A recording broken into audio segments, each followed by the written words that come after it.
Hi friends, എല്ലാവർക്കും നമസ്കാരം. ഞാൻ അനീഷാണ്. ഇന്ന് ഞാൻ വന്നിരിക്കുന്ന പുതിയൊരു ടോപ്പിക്കുമായിട്ടാണ്. യൂണിറ്റുകളെക്കുറിച്ചുള്ള ടോപ്പിക്കാണ് ഇന്ന് നമ്മൾ പഠിക്കാൻ പോകുന്നത്. നീളം അളക്കുന്നത് മീറ്ററിൽ, ഭാരം അളക്കുന്നത് കിലോഗ്രാം, വൈദ്യുതി അളക്കുന്നത് ആംപെയർ, അങ്ങനെയുള്ള ഓരോ യൂണിറ്റുകളാണ് ഇന്ന് നമ്മൾ നോക്കാൻ പോകുന്നത്. അപ്പോൾ എല്ലാവർക്കും അനീഷ് ലേണിംഗ് അസംബ്ലി എന്ന യൂട്യൂബ് ചാനലിലേക്ക് സ്വാഗതം. നിങ്ങൾ ഈ ചാനൽ ആദ്യമായിട്ട് കാണുന്നവരാണെങ്കിൽ ഈ ചാനലൊന്ന് സബ്സ്ക്രൈബ് ചെയ്യുക.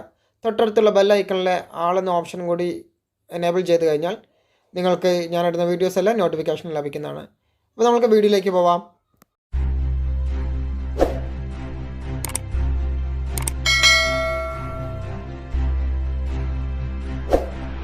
ഫ്രണ്ട്സ്, ഇന്ന് നമ്മൾ നോക്കാൻ പോകുന്നത് യൂണിറ്റുകളാണ്. ഓരോ വസ്തുക്കളുടെയും അത് അളക്കാനുള്ള യൂണിറ്റുകളെയാണ് നോക്കുന്നത്. ഇപ്പം നമ്മൾ ഉപയോഗിച്ചുകൊണ്ടിരിക്കുന്ന യൂണിറ്റുകളെല്ലാം ലോകവ്യാപകമായി 1960 അംഗീകരിച്ചത്. SI യൂണിറ്റ് സമ്പ്രദായമാണ് ഇപ്പോൾ നിലവിൽ ഉപയോഗിച്ചുകൊണ്ടിരിക്കുന്നത്. SI യൂണിറ്റ് എന്ന് പറഞ്ഞാൽ സിസ്റ്റം ഓഫ് ഇൻ്റർനാഷണൽ യൂണിറ്റ് എന്നാണ്. SI സമ്പ്രദായമാണ് നമ്മൾ ഉപയോഗിച്ചുകൊണ്ടിരിക്കുന്നത്. അത് SI യൂണിറ്റ് എന്ന് പറഞ്ഞാൽ സിസ്റ്റം ഓഫ് ഇൻ്റർനാഷണൽ യൂണിറ്റ് എന്നാണ്.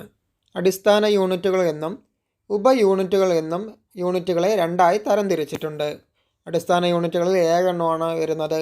ഉപയൂണിറ്റുകളിൽ 3 എണ്ണമാണ് വരുന്നത്. ഉദാഹരണമായി തെർമോമീറ്ററിൽ ഊഷ്മാവ് അളക്കാൻ ഉപയോഗിക്കുന്നത് 3 യൂണിറ്റുകളാണ്. ഒന്ന് ഡിഗ്രി സെൽഷ്യസ്, രണ്ടാമത് ഫാരൻഹീറ്റ്, മൂന്നാമത് റൂമർ എന്നുള്ള ഒരു യൂണിറ്റുമുണ്ട്. തെർമോമീറ്ററിൽ ഉപയോഗിക്കുന്നത് 3 യൂണിറ്റുകളാണ്. ഒന്ന് സെൽഷ്യസ്, 2 ഫാരൻഹീറ്റ്, മൂന്നാമത് റൂമർ. ജലം ഐസ് ആകുന്നത് 0 ഡിഗ്രി സെൽഷ്യസിലാണ്. അതുപോലെ തിളയ്ക്കുന്നത് 100 ഡിഗ്രി സെൽഷ്യസിലാണ്. അതേസമയം ഫാരൻഹീറ്റിലാണെങ്കിൽ ജലം ഐസ് ആകുന്നത് 32 ഡിഗ്രി ഫാരൻഹീറ്റാണ്. അതുപോലെ ജലം തിളയ്ക്കുന്നത് 212 ഡിഗ്രി ഫാരൻഹീറ്റിലുമാണ്. ഇനി അടുത്തതായി അടിസ്ഥാന യൂണിറ്റുകളാണ്. അടിസ്ഥാന യൂണിറ്റുകൾ 7 എണ്ണമാണെന്ന് പറഞ്ഞു. അപ്പോൾ അതിൽ ഒന്നാമതായി വരുന്നത് നീളം. നീളത്തിൻ്റെ അടിസ്ഥാന യൂണിറ്റ് മീറ്ററാണ്.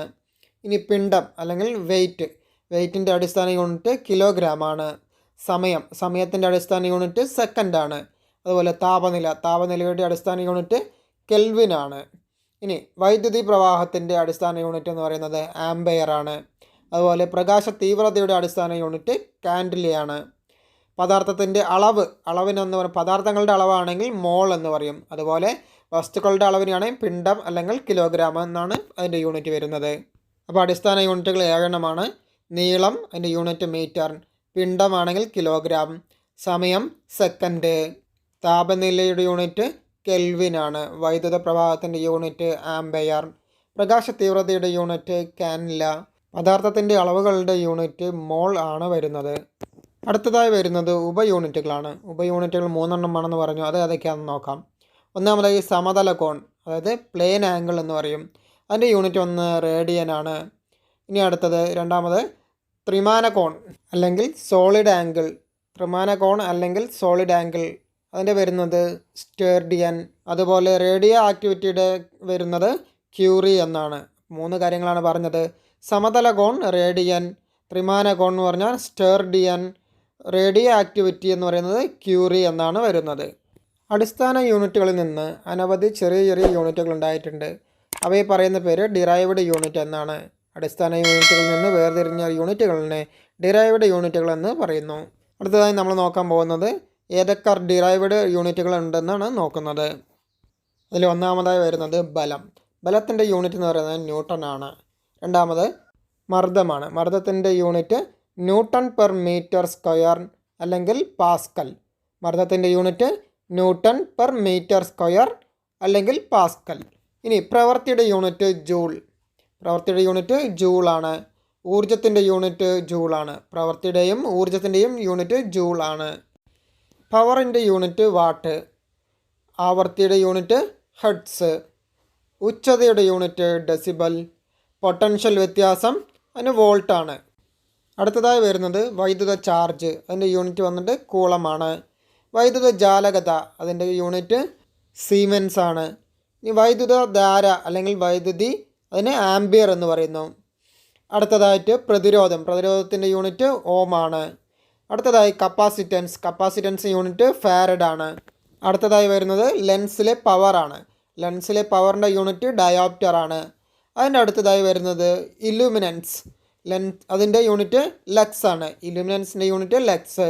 അടുത്തതായി ഇൻഡക്റ്റൻസിൻ്റെ യൂണിറ്റ് ഹെൻറിയാണ്. അടുത്തതായി പ്രകാശത്തിൻ്റെ തീവ്രത അളക്കുന്ന യൂണിറ്റ് കാൻഡലയാണ്. പ്രകാശത്തിൻ്റെ തീവ്രത അളക്കുന്നത് കാൻഡല. ഒന്നുകൂടി പറയാം. ബലത്തിൻ്റെ യൂണിറ്റ് ന്യൂട്ടൺ, മർദ്ദം ന്യൂട്ടൺ പെർ മീറ്റർ സ്ക്വയർ അല്ലെങ്കിൽ പാസ്കൽ, പ്രവൃത്തി ജൂൾ, ഊർജം ജൂൾ. പ്രവൃത്തിയുടെയും ഊർജത്തിൻ്റെയും യൂണിറ്റ് ജൂളാണ്. പവർ വാട്ട്, ആവർത്തി ഹെർട്സ്, ഉച്ചത ഡെസിബൽ, പൊട്ടൻഷ്യൽ വ്യത്യാസം വോൾട്ട്, വൈദ്യുത ചാർജ് കൂളം, വൈദ്യുത ചാലകത സീമൻസ്, വൈദ്യുതി അല്ലെങ്കിൽ വൈദ്യുതി ധാര എന്ന് പറയുന്നത് അതിൻ്റെ യൂണിറ്റ് ആംപെയറാണ്. പ്രതിരോധം ഓം, കപ്പാസിറ്റൻസ് ഫാരഡ്, ലെൻസിലെ power dioptre, illuminance lux, inductance henry, പ്രകാശത്തിൻ്റെ തീവ്രത കാൻഡല. ഇനി യൂണിറ്റുകളുമായി ബന്ധപ്പെട്ട് PSCയിൽ ചോദിച്ചു വരുന്ന ചില ചോദ്യങ്ങൾ നോക്കാം. മഴ അളക്കുന്ന യൂണിറ്റ് സെൻറ്റിമീറ്റർ, നീളം അളക്കുന്ന യൂണിറ്റ് മീറ്റർ, വിസ്തീർണം അളക്കുന്ന യൂണിറ്റ് ചതുരശ്ര മീറ്റർ, റേഡിയോ ആക്ടിവിറ്റിയുടെ യൂണിറ്റ് ക്യൂറി, പ്രകാശ തീവ്രത അളക്കുന്ന യൂണിറ്റ് കാൻഡല, കാന്തിക മണ്ഡലത്തിൻ്റെ ശക്തി അളക്കുന്ന യൂണിറ്റ് ടെസ്ല. അടുത്തതായി പ്രകാശത്തിൻ്റെ തരംഗ ദൈർഘ്യം അളക്കുന്ന യൂണിറ്റ് മോ. അടുത്തതായി ബഹിരാകാശത്തെ ദൂരം അളക്കുന്ന യൂണിറ്റ് പ്രകാശവർഷം. നക്ഷത്രങ്ങളിലേക്കുള്ള ദൂരം അളക്കുന്ന യൂണിറ്റ് പ്രകാശവർഷം. ബഹിരാകാശത്തിലേക്കും നക്ഷത്രങ്ങളിലേക്കും ഉള്ള ദൂരം അളക്കുന്നത് പ്രകാശവർഷമാണ്. ഇനി യന്ത്രങ്ങളുടെ പവർ അളക്കുന്ന യൂണിറ്റ് കുതിരശക്തി. യന്ത്രങ്ങളുടെ പവർ അളക്കുന്നത് കുതിരശക്തി അല്ലെങ്കിൽ ഹോഴ്സ് പവർ. വ്യാപ്തം അളക്കുന്ന യൂണിറ്റ് ഘനമീറ്റർ. വ്യാപ്തം അളക്കുന്നത് ഘനമീറ്ററിൽ. താപം അളക്കുന്ന യൂണിറ്റ് കലോറി. ഊഷ്മാവ് അളക്കുന്ന യൂണിറ്റ് ഡിഗ്രി സെൽഷ്യസ്. താപം അളക്കുന്നത് കലോറി, ഊഷ്മാവ് അളക്കുന്നത് ഡിഗ്രി സെൽഷ്യസ് അല്ലെങ്കിൽ ഫാരൻഹീറ്റ്. ശക്തിയുടെ യൂണിറ്റ് വാട്ട്. ശക്തിയുടെ യൂണിറ്റ് അല്ലെങ്കിൽ പവർ എന്ന് പറയുന്നത് വാട്ട്. അടുത്തതായി ഉച്ചതയുടെ യൂണിറ്റ് ഡെസിബൽ. അതുപോലെ ശബ്ദത്തിൻ്റെ യൂണിറ്റും ഡെസിബലാണ്. അടുത്തതായി റേഡിയോ ആക്ടിവിറ്റിയുടെ യൂണിറ്റ് ക്യൂറി അല്ലെങ്കിൽ ബെക്കറൽ. സാന്ദ്രതയുടെ യൂണിറ്റ് കിലോഗ്രാം ഘനമീറ്റർ. പ്രവേഗത്തിൻ്റെ യൂണിറ്റ് മീറ്റർ പെർ സെക്കൻഡ്. ത്വരണത്തിൻ്റെ unit metre per second square. മൊമെൻറ്റത്തിൻ്റെ unit kilogram metre per second. ഈ വീഡിയോ നിങ്ങൾക്ക് പ്രയോജനപ്പെടുകയാണെങ്കിൽ നിങ്ങളുടെ സുഹൃത്തുക്കൾക്കും ഷെയർ ചെയ്യുക. അതുപോലെ ഈ ചാനൽ ആദ്യമായിട്ട് കാണുന്നവരാണെങ്കിൽ ഈ ചാനലൊന്ന് സബ്സ്ക്രൈബ് ചെയ്യുക. അതിനോടൊപ്പം തന്നെ തൊട്ടടുത്തുള്ള ബെല്ലൈക്കണിലെ ആളെന്ന ഓപ്ഷനും കൂടി അമർത്തിക്കഴിഞ്ഞാൽ ഞാനിടുന്ന വീഡിയോസ് എല്ലാം നിങ്ങൾക്ക് നോട്ടിഫിക്കേഷനായി ലഭിക്കുന്നതാണ്. അപ്പോൾ പുതിയൊരു ടോപ്പിക്കുമായി വീണ്ടും കാണാം.